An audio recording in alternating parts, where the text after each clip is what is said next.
جی دیکھیں، یہ ایک ڈیبیٹ ہے، اور ڈیبیٹ یہ ہے کہ ڈگری زیادہ امپورٹنٹ ہے یا اسکل زیادہ امپورٹنٹ ہے۔ اب عملی زندگی میں تو اسکل کی زیادہ ضرورت ہے۔ اب اس میں آرگومنٹس جو ہیں وہ ڈگری کے حق میں بھی دیے جا سکتے ہیں اور اسکل کے حق میں تو ہیں ہی ہیں۔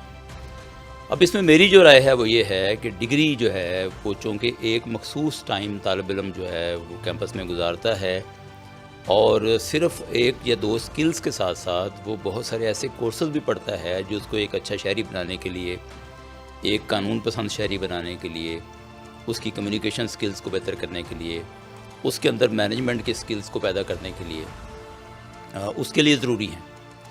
تو میں تو یہ سمجھتا ہوں کہ سکل کی جب سے امپورٹنس بڑھی ہے اس معاشرے کے اندر، خاص طور پہ انفارمیشن ٹیکنالوجی سے ریلیٹڈ سکلز کی، اس وقت سے ڈگری کو چیلنج تو ایک ملا ہے۔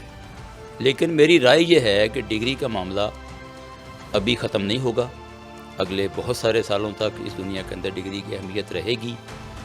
سکل کی اہمیت جو ہے وہ اپنی جگہ ہے، وہ بڑھ رہی ہے، لیکن ڈگری کی اہمیت کو کسی طرح سے کم نہیں کر رہی۔ ڈگری کے اندر اب یا پنجاب یونیورسٹی کا مثال لیں تو پنجاب یونیورسٹی میں ہر سال جو داخل ہونے والے طالب علم ہیں ڈگری کے لیے، ان کی تعداد میں اضافہ ہو رہا ہے۔ لیکن جہاں تک پھر سکل کی بات ہے، ہمیں بھی اس کا پورا احساس ہے کہ سکل کی زیادہ اہمیت ہے۔ ہم نے اب کیا کیا ہے کہ بہت ساری سکلز جو ڈیفرنٹ شعبہ ہے زندگی سے منسلک ہیں، ان کو ہم نے اپنے کریکلم کے اندر شامل کرنا شروع کیا ہے۔ ہم نے یہاں پہ اسکل ڈیولپمنٹ سینٹر ایک بہت بڑا کھولا ہوا ہے، بہت سارے سبجیکٹ ایریاز میں ہم یہاں پہ اسکل ڈیولپمنٹ کے شارٹ کورسز کراتے ہیں۔ ای روزگار کا پروگرام ایک گورنمنٹ آف دا پنجاب کا تھا، اس کو ہم نے یہاں پہ اڈاپٹ کیا ہے۔ ہمارے یہاں پہ پورا سینٹر ہے ای روزگار کا، اس میں بھی ہم 2 سے 3 مہینے کے کورسز کراتے ہیں۔ تو اس وقت ہماری یونیورسٹی کا جو فوکس ہے وہ تعلیم کے ساتھ ساتھ اسکل کے اوپر بھی ہے۔